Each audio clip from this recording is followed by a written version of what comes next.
Good evening, everyone. I wasn't pausing for effect, just waiting for our tech operation to be working. I'm Harold Holzer, and it's wonderful to see you all and to welcome you to Roosevelt House. Special welcome to two members of the Roosevelt House Advisory Board who are here today, Tony Stepanski and Dorothy Samuels. Glad to have you here. And we have a special conversation ahead of us.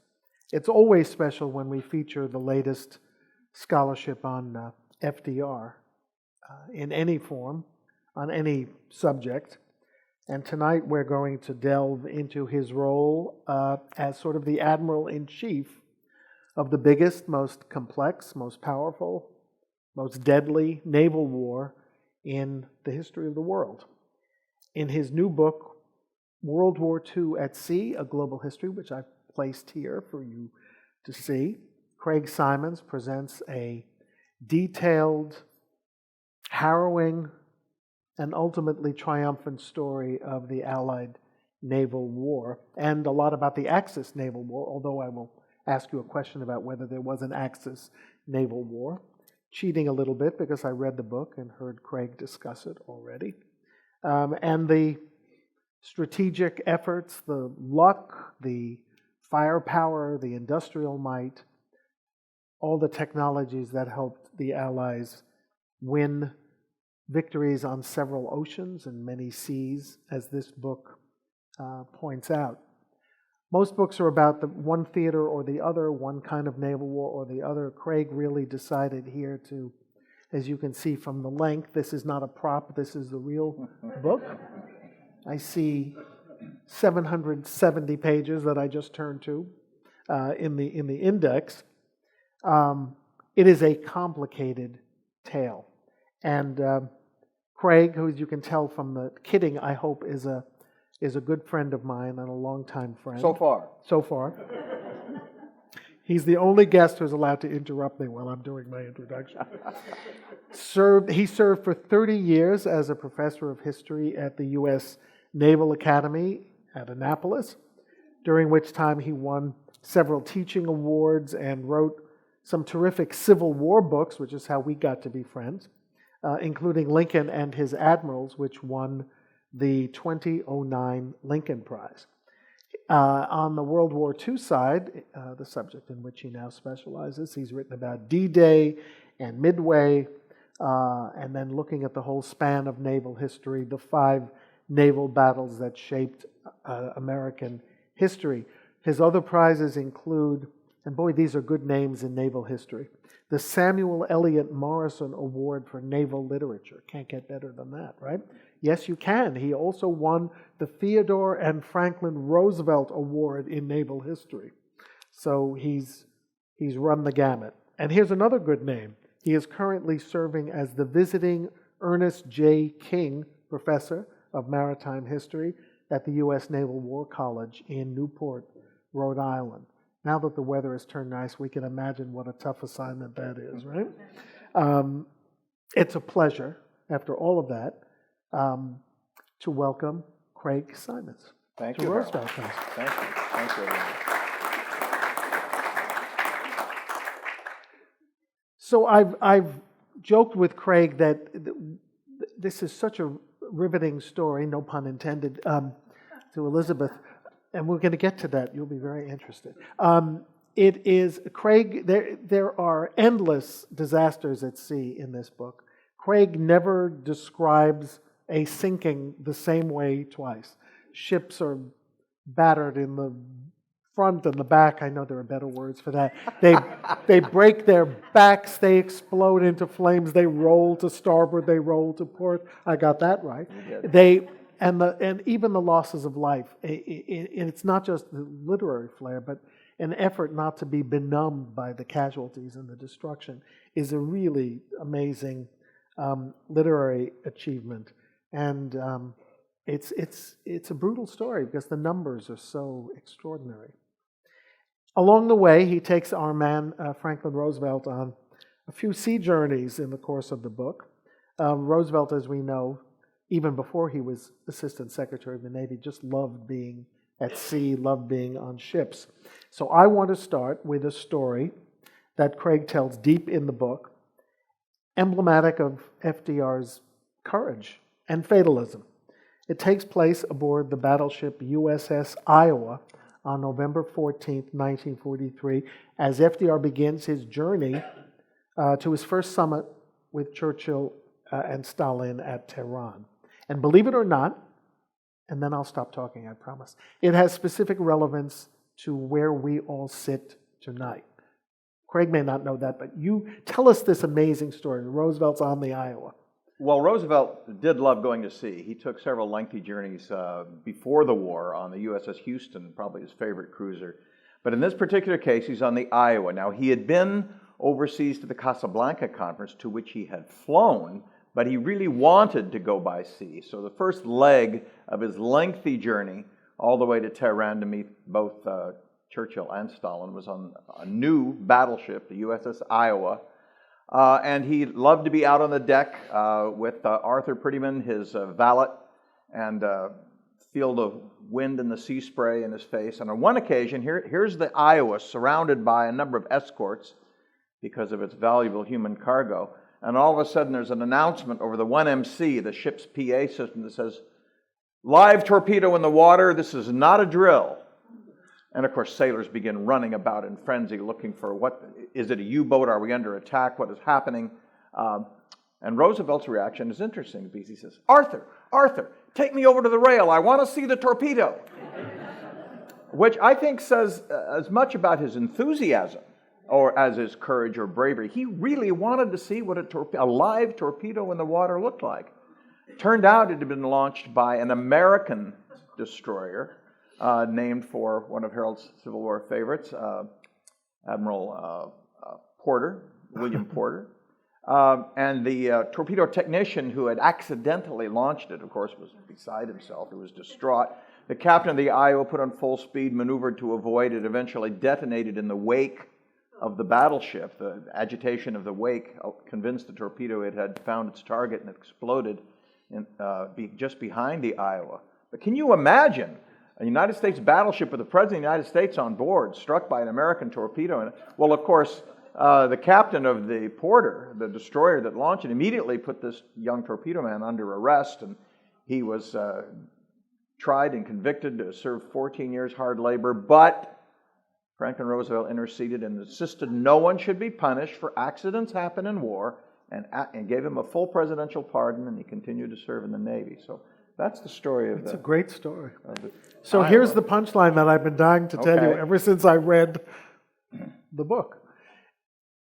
It had long been prearranged that November 22nd, 1943, just 8 days after he was at sea, was the day that Franklin Roosevelt would transfer this building to Hunter College. So as Roosevelt was sailing or steaming away, Eleanor Roosevelt stood in for him at the Hunter College Auditorium and officially presented the deed to 47-49 East 65th Street. Great place to start. And then 7 days later, Eleanor got her first view. She got a tour of her old home. By the way, we're going to recreate that whole scene in November, the whole speech. She read a letter from the president from the ship. So one of the sparkling incidents in the book, Craig has just recounted. I want to address the breadth of the book and the war. How many oceans, how many nations? Yeah, this is one of the things that makes this book different from a lot of histories of the Second World War is that it's so hard to get your rhetorical hands around this enormous event that it's often chronicled as war in the Atlantic, tell that story against the U-boats, and then separately war in the Pacific, and you tell that story about carrier battles, and maybe even another story that's the amphibious landings from Guadalcanal to Iwo Jima, Okinawa, and so forth. But it's important to remember that all of these things were happening simultaneously, and when leaders got together, as they did, for example, at Tehran in 1943, and had to plan on what they would do, it depended on what sources were available, and if they were all being used on all the oceans simultaneously, I decided it was important to tell the entire story on all of the oceans as it unfolded, the way the managers of war had to deal with it. So instead of thinking of this as the United States versus Japan in the Pacific and the British versus the Germans in the North Sea and so on, I tried to tell the story of effectively a dozen navies. There were actually 72 belligerent nations in the Second World War. Not all of them volunteered for that assignment, but there were 72 nations that were actually belligerents in the war. And at least a dozen of them had navies substantial enough to affect the trajectory of the war, including the Dutch, the Norwegians, the Polish, besides the United States, the British, Japanese, and so on. So I tried to tell all of their stories more or less simultaneously, and it's a very difficult task because obviously you don't want to jump about from ocean to ocean. So doing that was, I think, the biggest challenge of undertaking this project. And how many bodies of water? How many oceans? Well, people think of it as an Atlantic or Pacific war. Yeah, famously, Samuel Eliot Morison, whom you mentioned a moment ago, wrote a book called The Two Ocean War, still a very good book. But it's a misleading title, in my opinion. Two oceans, Atlantic, Pacific, we're done. But of course, it's the North Atlantic and the South Atlantic and the North Pacific and the South Pacific, plus the Indian Ocean and the Arctic Ocean and the North Sea and the Caribbean, and a number of other substantial bodies of water, including the Mediterranean, where a lot of naval action took place, that sometimes get overlooked and shouldn't be. You start the book in post-World War I London. Explain why that was the starting point. Well, I wanted a bookend for these, and so the prologue deals with a Naval Arms Limitation Conference in London in 1930. It's both post-World War I and it's also harbingers of World War II because the Germans are not invited. They're not allowed to have a navy. The Versailles Treaty had taken the navy away from them. No U-boats for them. They were allowed to have a minimum number of battleships that could replace them only one at a time, but only if they were so big. The communists, the Russians, were not invited because they were a pariah nation. So it's essentially the Western powers, plus Japan, that got together to try to negotiate. Now, to get a handle on this exorbitant spending on navies, one of the things that contributed to the outbreak of war in 1914, we should limit how many ships each nation can have. It was kind of the last gasp, along with the Kellogg-Briand Peace Pact, that outlawed war as an instrument of national policy. A last gasp of, can we still prevent another war? Within months, of course, Adolf Hitler's party would win a substantial plurality in the German elections, and he would begin his rise to power. So it seemed to me the moment when the tensions that would become World War II first became evident. And of course, that's 1930. And arguably, you could say the Second World War for some nations, China, Japan, Manchuria, began in 1931 with action in Asia, and then 1937 with the invasion of China, 1939 the invasion of Poland, and finally in late 1941 with the attack on the United States at Pearl Harbor. But it's a global event with deep roots and deep antecedents, which is why I started where I did. Just one more word about the conference. If the restrictions on arming and the hubris that comes with that and the self-satisfaction that comes with that had been more lenient, is there as quick a buildup, as defiantly quick a buildup? So much of what contributed to the outbreak of war in 1937 in Asia, 1939 in Europe, is cultural. The Japanese culture, which I tried to plumb to enough depth to provide a Western audience with an understanding of how there was such a clash between Western and Japanese culture in 1939, 1940, 41. So much of the causes that were embedded in those disparate cultures, it's hard to see how simply having a more realistic assessment of what arms you were allowed to have, what inspection oversight might exist, would have changed the trajectory of the war. Japan withdrew from both the League of Nations and from the limitations on arms after the League of Nations and the United States protested to its acquisition of Manchuria in 1931. So it was done anyway. We're out. And of course, the Germans and Italians, the Italians were included, the Germans were not even included in the arms limitation discussions. So no skin off their nose, I guess. So I guess my short answer, and it's too late for that, is no, I don't think it would have made too much of a difference. So there is certainly a war, as you've described it, before the Americans become involved in the beginning of 1942.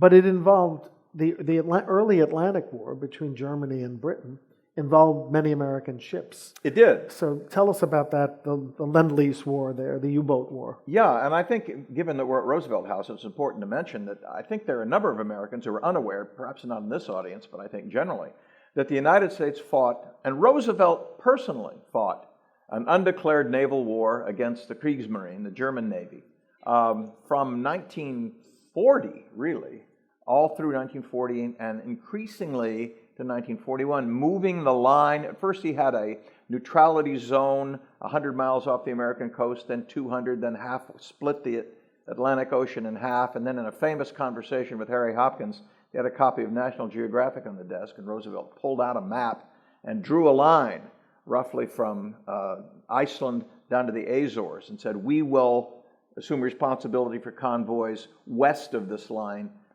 because the British simply didn't have enough ships to protect the convoys that were carrying the Lend-Lease goods that kept Britain in the war. And Roosevelt recognized correctly, I'm convinced, that America's national security depended on Britain's survival in this war. And so without authorization from Congress, clearly in violation of the constitutional restrictions on a commander-in-chief, he effectively authorized a shooting war in the North Atlantic well prior to Pearl Harbor.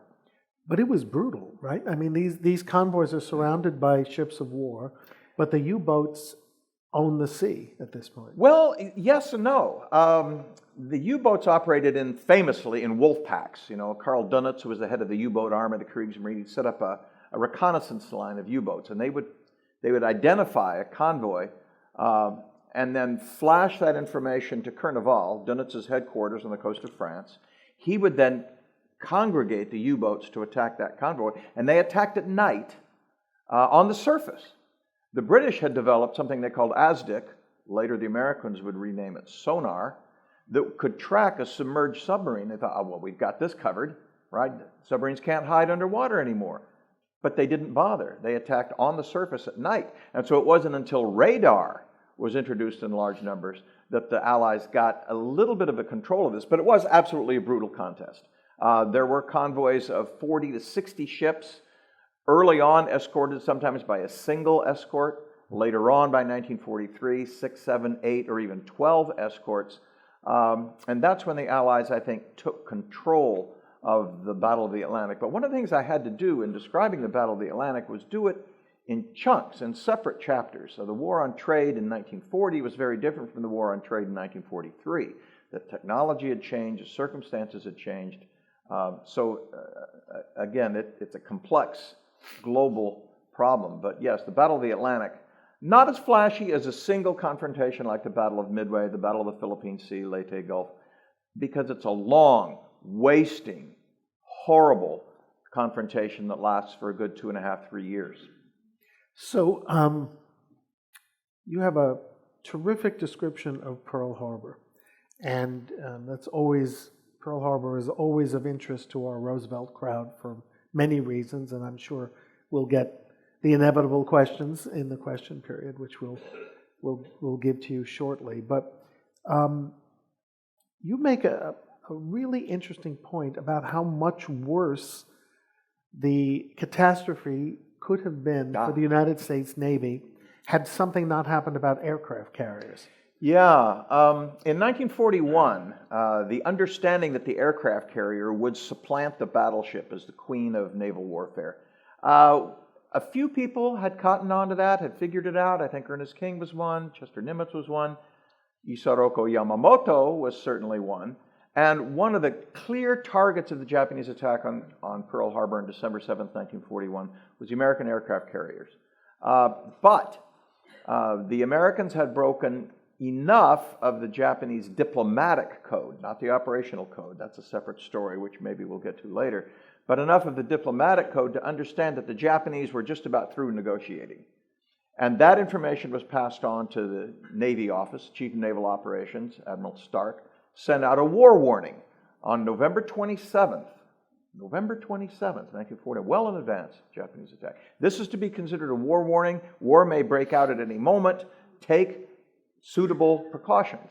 Well, Admiral Husband Kimmel in Pearl Harbor said, well, we're pretty much safe here. We're 4,000 miles away, so we're probably okay. But we have American outposts at Wake and at Midway, where I want to reinforce those garrisons with a deck load of aircraft. So he sent his carriers away to carry airplanes to those 2 American outposts, and because of that, they were not in Pearl Harbor when the Japanese arrived. And for Yamamoto, that was a terrible disappointment. He knew immediately that as apparently successful as the Pearl Harbor strike was, the fact that they failed to get those carriers meant he would have to try something else later, which he did.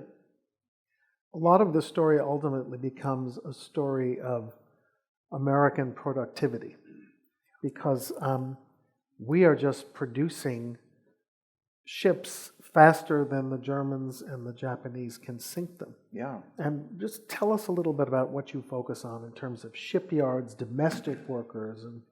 Well, again, and I'll reference Roosevelt in particular because of where we are, but also because he deserves the accolade, and that is that he recognized early, before the war, well before the war, that the key element in a global conflict which took place on the world's oceans meant that that nation that had the shipping to get its war material and its personnel from place to place on the sea would have the initiative in the war to determine how much and how little of the war they chose to take.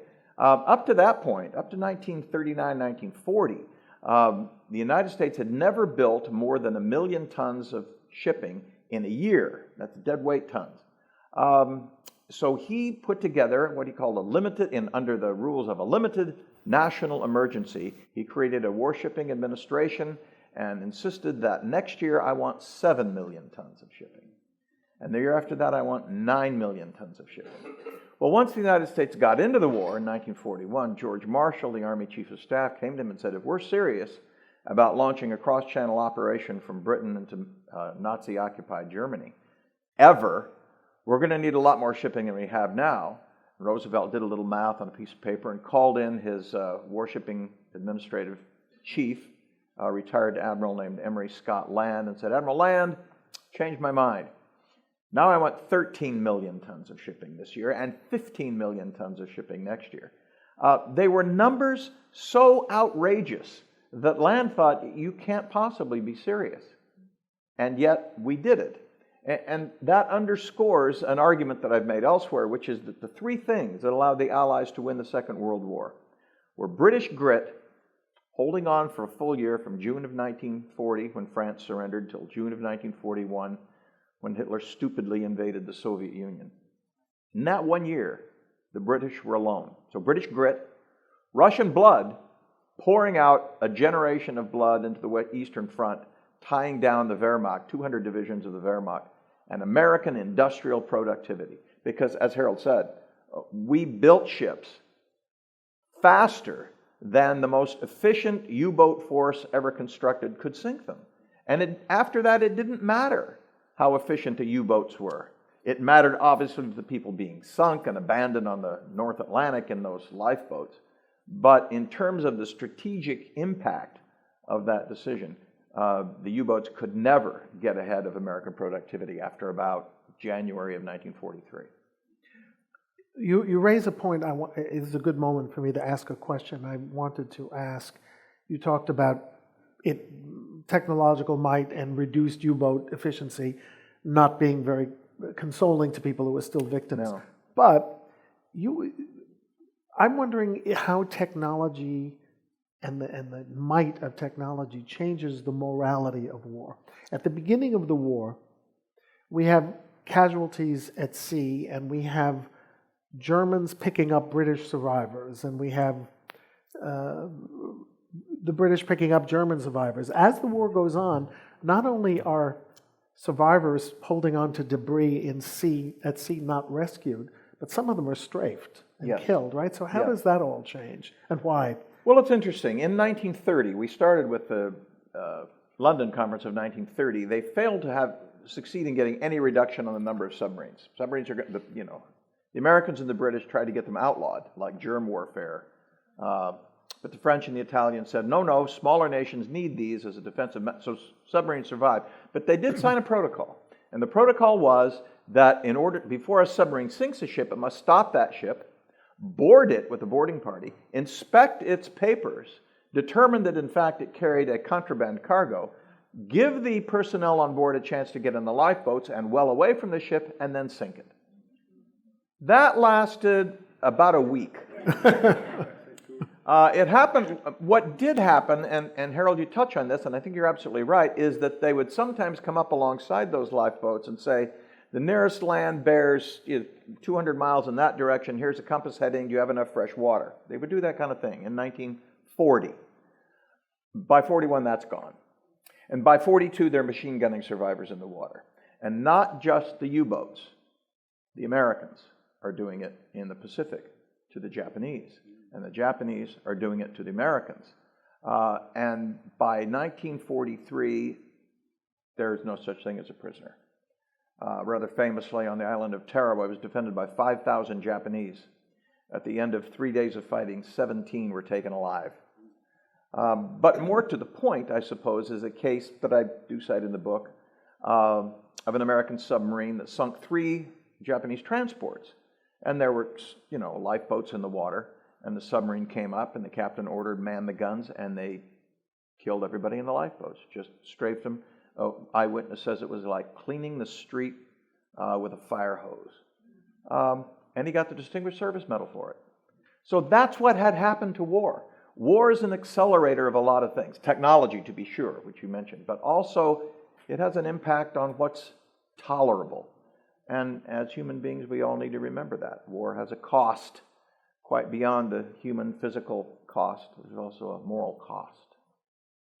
I want to go back to technology and industrial might for a second, because you've mentioned a story to me that I especially want you to tell, because we have our friend Elizabeth Hemmerdinger here who's writing about Rosie the Riveter. Oh. But you mentioned Wendy the Welder.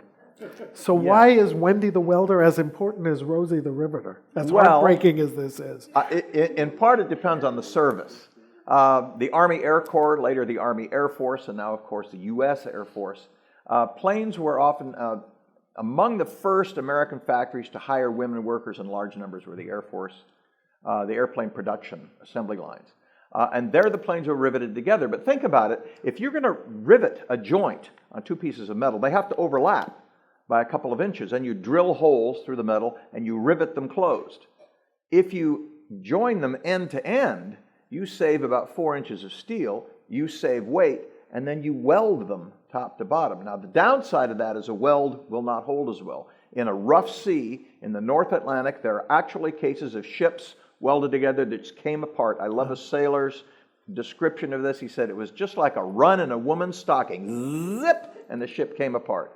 I don't know why that particular metaphor occurred to him. Sailors are sailors. But there was a transition from riveting toward welding. And the Navy's iconic woman shipyard worker, and by 1944, 28% of all shipyard workers were women in the United States, was Wendy the Welder. So we did have Rosie the Riveter. We also had Wendy the Welder. And we still have Rosie the Riveter, as we mentioned in the green room. Rosalind P. Walter, whose name you may remember from Channel 13 credits, was the inspiration for the Kay Kaiser dance number about Rosie the Riveter. And she says, I'm Rosie the Riveter. And we're sticking with her story as long as she wants us to. The intangible of leadership. So Hitler was an Army veteran. Churchill was an Army veteran. Tojo, I think, was an Army veteran. Roosevelt was a Navy man.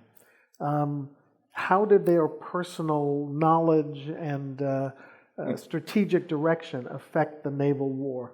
Yeah, that's a great question, actually. I will tell one quick story and a quick response to it. It's a story many of you probably already know, that Roosevelt was a Navy man. I mean, not only had he been Assistant Secretary of the Navy, but even as a youth, he read his cousin Ted, subsequently his uncle Ted's History of the War of 1812 when he was a very young man,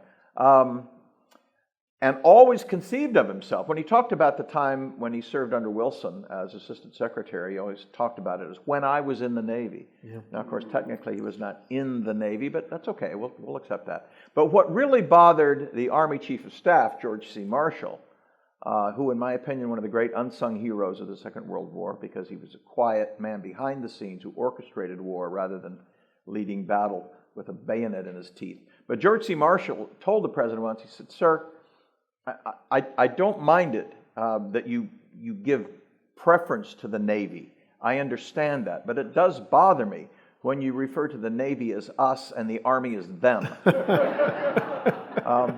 So there was a legacy of that, I think, in Franklin Roosevelt. And I'll tell one more quick story, and that is, this is just prior to the outbreak of the war in 1941, lists of names came up for promotion to admiral. This happens every year, still does. And the president puts his initials on the sheet, sends it back to the Pentagon, says, fine. But Roosevelt was working through the list, and he stopped at a name, and he said, "Hey, what is this? I don't even know this man." Can't imagine that happening today. So he did take, I think, his supervision of the Navy quite seriously and personally. But he also leaned heavily on his advisors. George C. Marshall, as I mentioned, was important to him. Marshall believed and was slotted to be the commander of the D-Day operation, the Supreme Allied Commander of Europe. Roosevelt told him, "I just could not sleep well at night with you out of the country," and so it went instead to Eisenhower, who therefore became president. That could have been President Marshall instead of Secretary of State Marshall. And Marshall was terribly disappointed by that, but he swallowed his pride. Also a close advisor, Admiral Leahy, who had been Roosevelt's ambassador to Vichy, France, which showed how much of diplomatic sensitivity this admiral had, was Roosevelt's chief of staff throughout the war. So Leahy was both his representative on the Joint and Combined Chiefs of Staff and also a personal advisor in the White House. So Leahy and Marshall, Roosevelt counted on both of them. He would overrule them occasionally, but only after he talked with everybody else. So. But you also mentioned, you cite a couple of examples at least of Hitler overriding his advisors because he got angry at something. Hitler was Hitler, wasn't he? Right.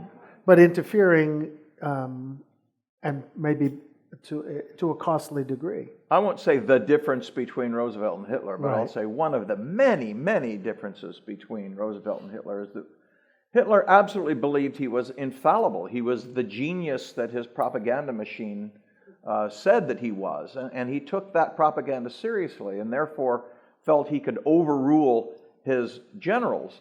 And one of the worst things that could happen for that relationship, not only for Germany but for the world, was that early on he was right. He told his generals that the West wouldn't stand up when he reoccupied the Rhineland. He told them the West wouldn't stand up when he took on the Sudetenland, that the West wouldn't stand up when he occupied the rest of Czechoslovakia. And the generals every time said, "No, sir, that won't, they'll." And he was right, and they were wrong. And that created the kind of deference that allowed him to do the many other things that made him Hitler. But it's a very different kind of relationship, that, and the way Franklin Roosevelt, famously wanting to keep several balls juggling in the air, saying yes to this guy and yes to this guy, and you should talk about it and come back to me and we'll work this out. I mean, he was very dexterous in keeping all these ideas afloat until the core ideas came to the top, and he said, "Okay, I think you got it now, let's go."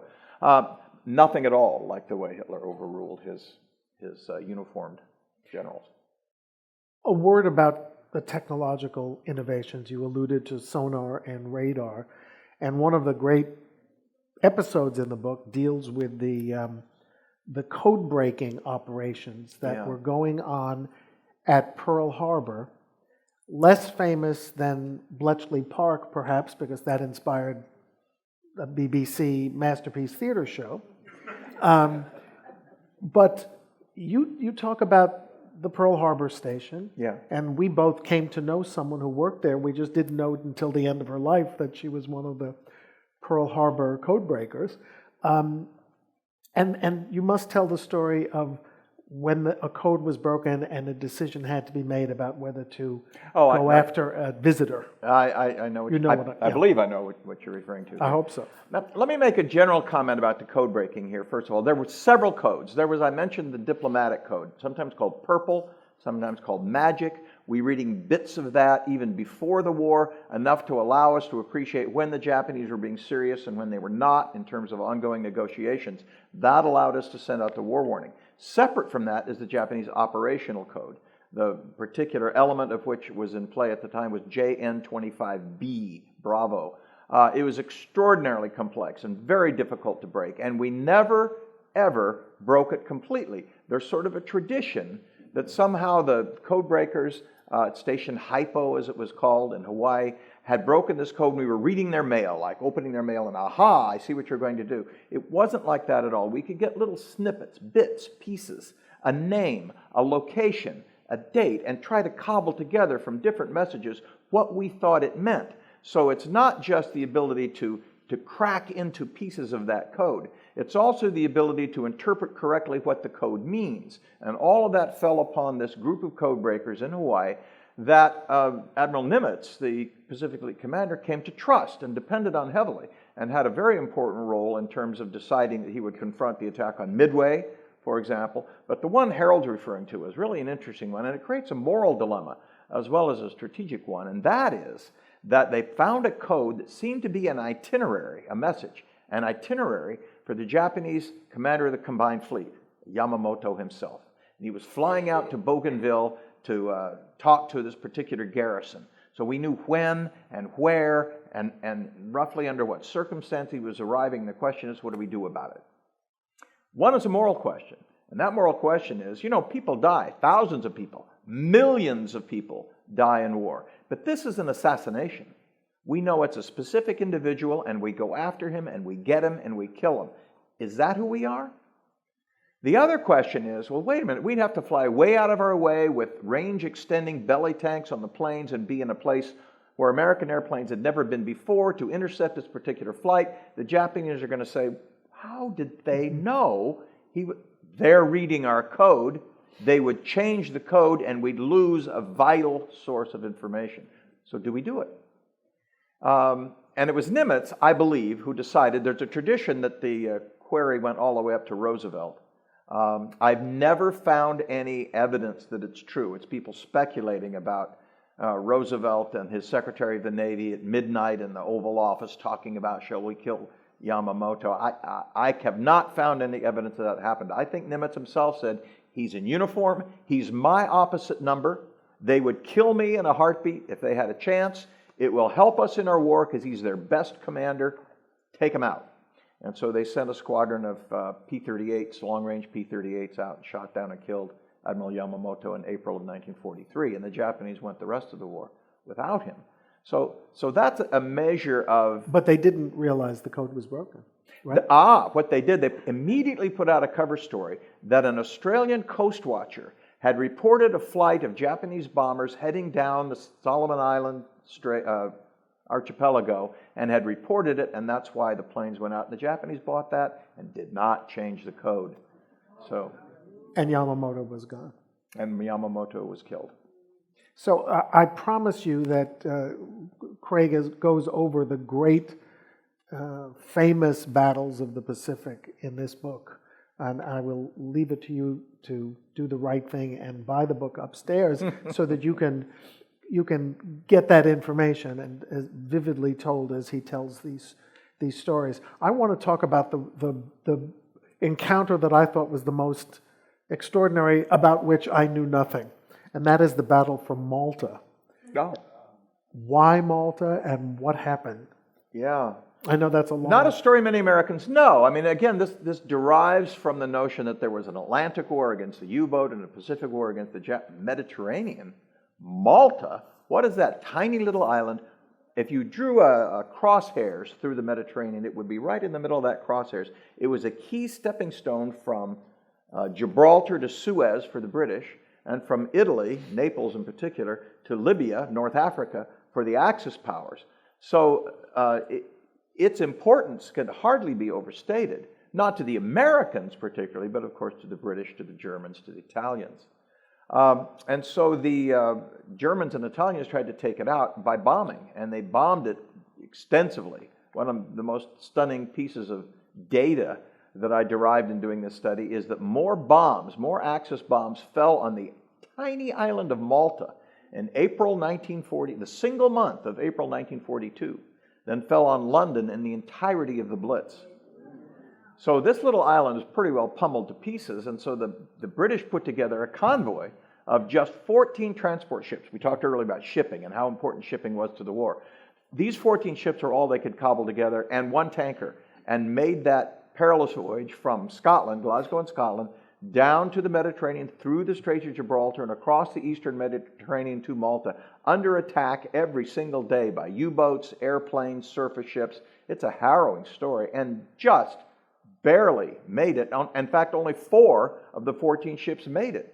And the escort force lost 2 carriers, a battleship, 7 cruisers, and 9 destroyers, just to get those 4 ships through to Malta. But again, it's a measure of the importance of that island, one most Americans don't even acknowledge as an important front in the war, but also the scarcity of transport shipping. And this is in 1942, before that tremendous construction program had gotten into full bore by 1943. As I'm reading this story and turning the pages eagerly, as this gigantic oil tanker is slowly making its way to Malta, being supported by other ships, towed, practically going backwards, it's going so slowly. I kept asking myself, why isn't it blowing up? And that's when I learned, I guess, pardon my ignorance, I didn't know that oil was such a stable liquid in its storage state, right? In transport, yeah. Because you have some great explosions in this book, I must say. There are lots of explosions. I mean, when aircraft fuel sound effects leaks onto a carrier, that's an unstable situation. Yeah. One more question, then I'm going to invite the audience to ask their questions. The unsung, or no, the widely sung hero of the book is not a person, but the aircraft carrier, and it becomes the prestige ship of World War II, replacing battleships. We know a book was just written about a battleship, which was supposed to be so glorious and romantic, and whether it's the Bismarck or the Yamamoto or whatever.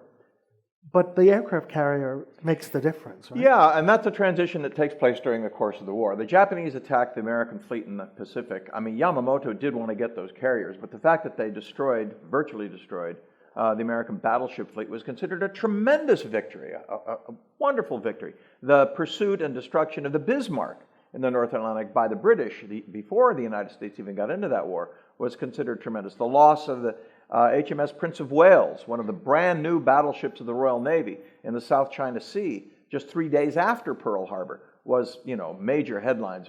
Churchill wrote later, the breath was knocked out of him and he had to sit down when he heard that story.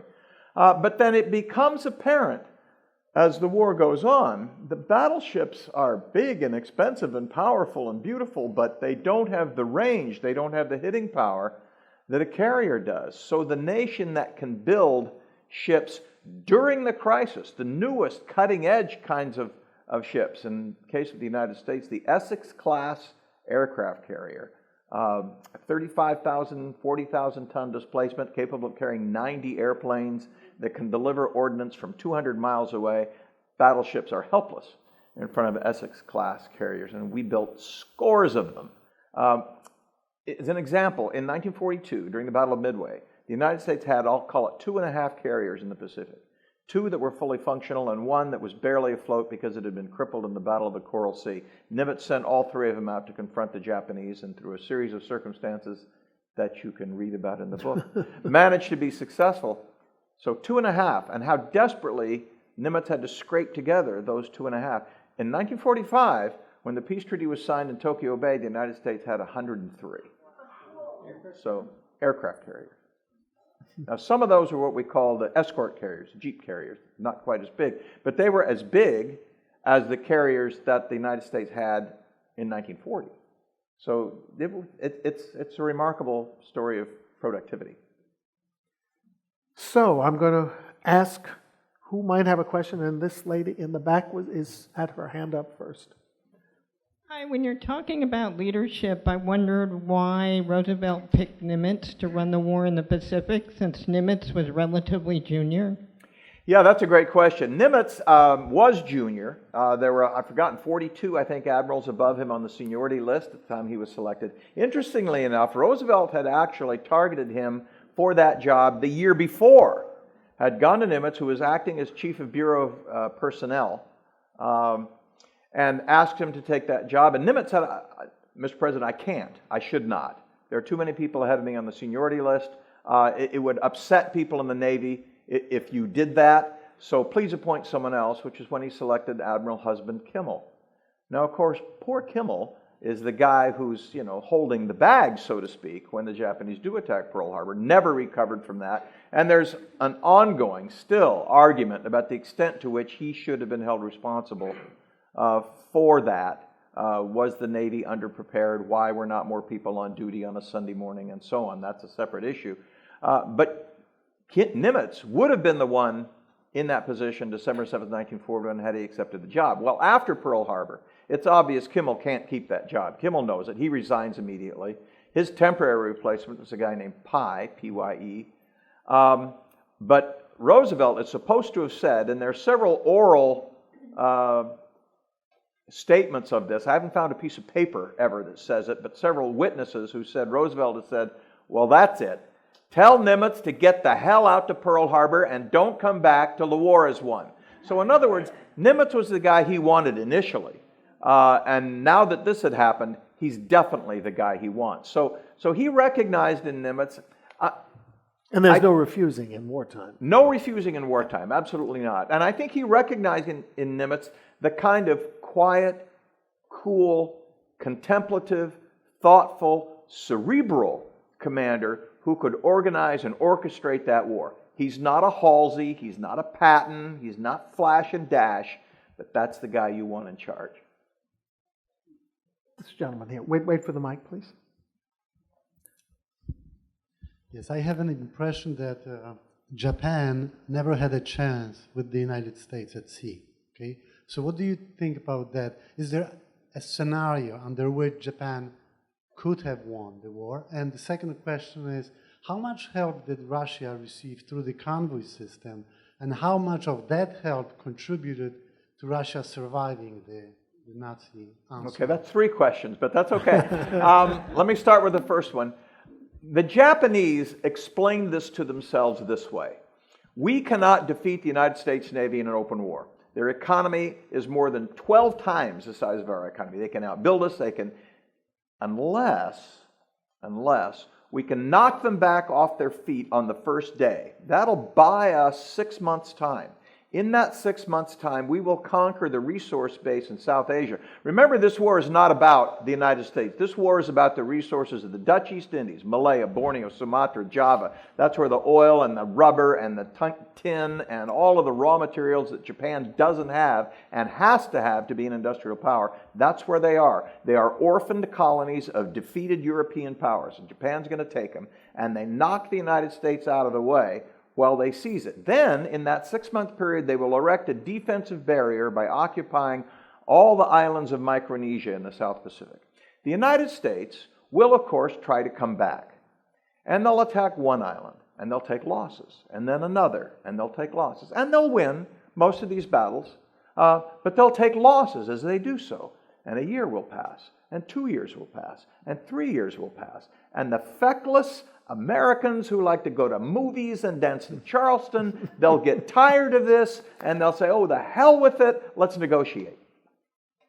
And in that negotiation, Japan will be allowed to keep most, if not all, of their resources of South Asia, and we'll go back to being at peace with the United States. It's not an entirely improbable scenario, but it's based on, again, culture, Japanese assumptions about American stick-to-itiveness.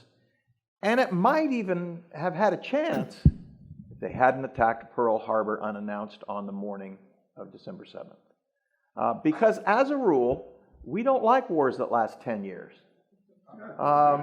So it's not completely improbable. But you're right. They never expected to be able to beat us in a war. They expected to wear us out and wear us down until we gave up. Not gave up, until we agreed to negotiate. I think that's a great answer. The only correction I would offer is that by 1941 it was the Lindy, not the Charleston. Oh, I think culturally. well, Harold, you would remember that. Speaking of remembering that, I have Wait, one. wait, well, we have to. We have he's so got two many more questions, but- No, no, we have to. Can't move do on. it? Okay. Yeah, we have. Talk to to me move on. later. We have more, and you raised an interesting point about how many people remember the actual war, and I don't know how many members of the Greatest Generation are here, but I want to call on one who's a friend who served in the Navy and demonstrates in his service the fact that in World War II everybody served.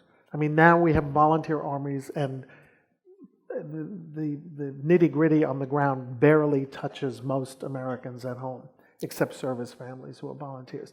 So this man is the grandson of J. Pierpont Morgan, and he served. So I want to call on my friend Bobby Penoyer, if we have the mic down here. Wait, Bobby, wait for the mic. Even you, with your great voice, need a microphone. I was on a ship in the Pacific for about 2 years, a heavy cruiser called the Pensacola. And my question really is, did Roosevelt have a problem with Admiral King? Because even on my ship, we loved Spruance, we loved Nimitz, we didn't like MacArthur, but King, his problem, whatever it was, got down even to our ship. And was he a difficult man? Everybody had trouble with Admiral King. Now, I have to be careful here, but I don't know if you recall from the introduction, I am the Ernest J. King Professor at the Naval War College. It's the first endowed chair ever created in the United States on naval history. But Ernest J. King was an extraordinary difficult man. He was a fierce disciplinarian, famously unsmiling, expected people to live up to his standards or get out of the way. And you need people like that in wartime, and particularly in this war. And he had been effectively retired prior to the war. He was sitting on the General Board, which was a prestigious but not particularly important activity. And then Pearl Harbor took place, and FDR sent Nimitz the hell out to Pearl Harbor, and he sent for Admiral King. And King is supposed to have said, and probably did say, well, when the bullets fly, they send for the sons of bitches. And here I am. And he was escorted into Roosevelt's office, and Roosevelt offered him command of the entire Navy. Chief of Naval Operations, replacing Harold Stark, who was going over to Britain, and also to become, at the same time, commander of the fleet. Previously, these had been two positions, an administrative one and a command one. They're going to combine it in one person. And it was called Commander-in-Chief U.S., CINC-US. Can you work out the acronym? Yeah, not a happy acronym after Pearl Harbor. And that's what King said. He said, I will accept the job under two conditions. One, I want no interference in the bureaus. Keep those old fogies out of my way. And number two, I want to change my title from Cincus to Comminch. And he became Comminch. But it's true that he was a difficult man. But on the other hand, I'd also give him credit for doing a lot of the things that needed to be done to get that dinosaur moving in time of war. So, you're welcome. Let's see how many questions we can get right here, this gentleman. I can talk pretty loud. No, we needed to record it. All right. Thank you. You talk a little about operations research and its role in the war in the Atlantic in particular. As an MIT graduate, I grew up in part in Building 20, which was the RAD lab, 14 years after the war. But also coming out of one of the other buildings is operations research, one of the prime fruits of which was the quantitative demonstration that sailing in convoys was safer than ships sailing individually. Right. You know, one of the things World War II did was cement the marriage of science and war. It's always been there to a certain extent, but much stronger in World War II because the science advanced. The most famous one everybody remembers, of course, is the Manhattan Project. But that's just one example of a lot, and that's a good one. Operations research is the use of quantifiable data to determine strategic decisions. You know, you can have a feeling, I feel like it's safer to do this. And the problem with the convoy is this. Let's see. We're sending ships across the ocean. Wouldn't the smart thing to do be to spread them out all over the ocean and have them proceed individually? The submarines can't catch up with all of them. They're hard to find. It's a big ocean. They're small things. Or should we bunch them all together into a group? The problem with that is they then have to proceed at the speed of the slowest ship, right? And if they are spotted, and using the radio technology that the Germans have employed with their wolf packs, once they are spotted, it's a target-rich environment. All the U-boats will close down. Now, instead of sinking a single ship, you'll sink 20 or 30, 40, wipe out the entire convoy. But operations analysis allowed individuals to crunch the numbers and determine that it is safer, not only is it safer to send them in convoy under escort, it is actually safer to send them unescorted in convoys than to send them individually. Because the convoy takes up, for all practical purposes, even though it might be 6 by 12 miles wide, it's still a speck in the ocean, and finding it is difficult. So all of these kinds of calculations fed into the decisions being made about convoys. There was a lot of controversy between the Americans and the British about which convoys and how many and how escorted and how far you escort. And of course, one of the big changes was that once you got air cover for the convoys, that was a complete game changer. But that's true. The marriage of not only science and war, but mathematics and war allowed strategists to call in people with thick glasses and explain to them why convoys were better than no convoys. Absolutely true. And speaking of convoys, we took convoys to Russia as well, around the North Cape. And it was important that we did so. As long as the Red Army was bearing the brunt of that land war against the Germans, which they did from the 22nd of June 1941 until the 6th of June 1944, right? That's a long time. They could not have done that without the tens of thousands of tanks and planes and trucks and jeeps and fuel and ammo that were brought around the North Cape to Archangel and Murmansk, and to a lesser extent up the Persian Gulf and over the roads by land into Russia. So it was a critical role that the United States played in support of the Soviet Union in that war. There, I got it in. You did. We're going to let Dean Polsky, as is his right, ask a question. And I'm actually going to change the question because I was struck by your answer earlier when you talked about the logic of the Japanese attack of creating a deep cushion that the Americans would fail to penetrate. But how do you reconcile that strategic understanding with another characteristic of the Japanese, which was the quest for the decisive battle, which seems to be a single throw of the dice that decides everything? That is a great question. And again, it goes back to Japanese culture. Within the Japanese, not only was there a dysfunctionalism between the Japanese Army and the Japanese Navy, there was dysfunctionalism within each of those services between the various branches. In the Army, between the Kodoha, the Tosihai, I won't do that now, but within the Japanese Navy, it was the combined fleet, the operators, who were the ones always seeking the decisive battle. This had been part of their culture from Etajima, their naval academy, where they learned this. That Togo at Tsushima had fought a decisive battle. They hearkened back to the Battle of Trafalgar, even all the way back to the Battle of Salamis in the days of the ancient Greeks, that wars could be won by a single decisive action. That once you've won that battle, you control the seas, and now you're in charge of things. This was the argument that Alfred Thayer Mahan made in his famous book published in 1890, which the Japanese translated and read. So that's what the combined fleet believed. But the naval staff had this other idea that, well, no, it's best probably to play this thing out, to have a long, drawn-out battle. And they were wed in this way. That once the Americans started back across the Pacific to try to regain the lost areas, they would have interim battles as they went. They would be attrited by land-based air and Japanese submarines, sinking ships as they went, taking losses as they went, and then when they finally got to, say, the Philippine Sea, west of the Mariana Islands chain, then it would be time to fight the decisive battle that would sink the remnants of what was left of the American fleet that had survived that gauntlet. That was how those two theories came together.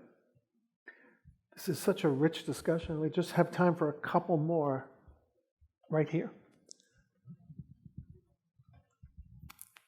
A brief comment about your story about targeting Yamamoto. My husband served in the Second World War, and he was lieutenant colonel and secretary to the general staff, serving in European theater of operations. And the classified, highly confidential memos that were for the generals passed through his hands. And there was a time, and I believe it was 1942, when the Germans had paratroopers land in England for the express purpose of assassinating Eisenhower. And they followed him. By the way, if you'd like to have copies of those very classified memos, I happily give them to you. So much for deep classification. Yeah. But it's a little bit, we're talking about 1942, I think. Yeah. It's no problem at this point. But anyway, they followed them, and obviously they caught them. My question to you, if I may, a very brief one. I lived in El Paso, Texas during the Second World War, and we were very concerned that the German U-boats might try to attack via the West Coast. Was that a real concern? No, there was a lot, I mean, it was a genuine concern, but it was the Japanese submarines that they were mostly afraid of. And the Japanese did all that they could to encourage that. They actually surfaced a submarine off Oregon and fired incendiary shells into the Oregon forest to start forest fires. They surfaced off California near Santa Barbara and fired shells into an oil refinery. There's giant headlines in the Los Angeles Times, in letters 6 inches high. You know, Japs bomb California. But there were only 4 or 5 long-range Japanese submarines that ever participated in that. But they took the bulk of the headlines away from the much larger German effort to interfere with oil transportation shipments from the Gulf of Mexico around Florida, and particularly around Cape Hatteras, to the refineries in New Jersey. And off Cape Hatteras was a killing ground for American tankers by German U-boats who were sinking those ships within sight of the American coastline. And there was a lot of difficulty getting Americans to turn off their lights ashore because the ships were silhouetted against those lights ashore. The Germans, we know now, left stories behind that they could see, you know, they could read the names of the motels on the beach, and the ships would pass in front of it. And so there was concern about the West Coast, but that was mostly hyperbole. The greater concern was on the East Coast, where German U-boats did actually do serious damage to the American tanker fleet. Yes, I think we have time for just one more, so you get the question.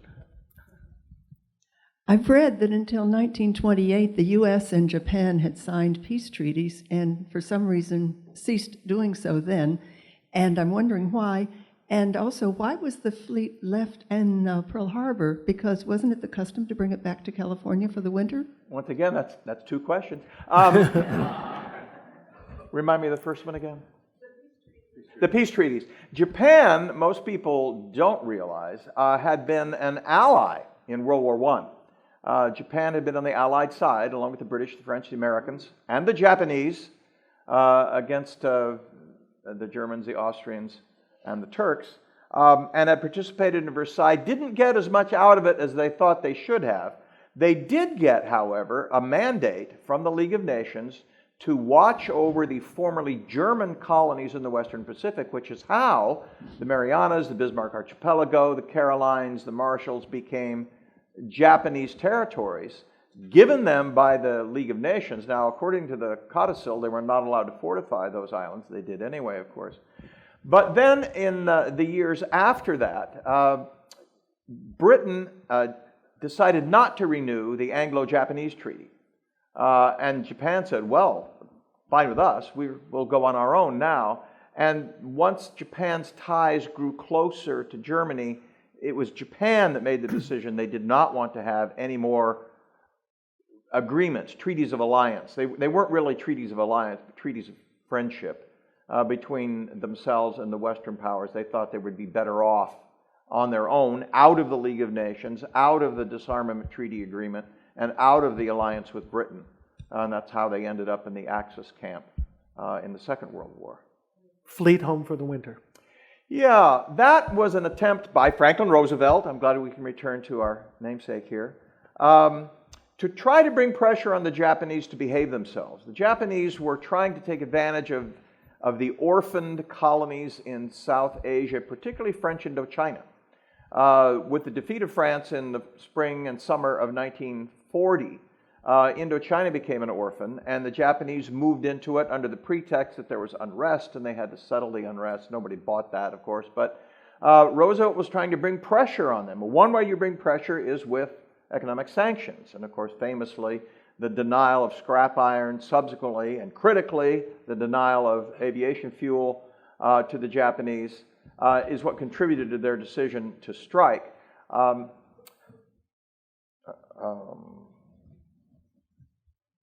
Help me, where are we going? Fleet home to California. Yes, so one way that he would bring pressure on the Japanese was that after the summer maneuvers in 1941, instead of bringing the fleet back to San Diego, Santa Barbara, and San Francisco, he ordered it to remain in Hawaii. He thought this would be leverage against the Japanese. We're watching you, we're paying attention, behave yourself. The commander of the fleet, J.O. Richardson, was infuriated. He said, how dare you do that? Especially since the cover story that was put out was that Admiral Richardson asked that it stay longer because he wanted to do some training in the position. Well, that's not true. And so Richardson went back to Washington to complain about it. And Roosevelt said, well, this is for diplomatic reasons. You need to get on board and just behave. And Richardson leaned into him and said, Mr. President, you should know, by the way, the fleet has no confidence in you as Commander-in-Chief. Which is a hell of a thing to say to a man who considered himself a Navy man, as well as a Commander-in-Chief. And it was soon subsequent to that Richardson was sacked and husband Kimmel replaced him.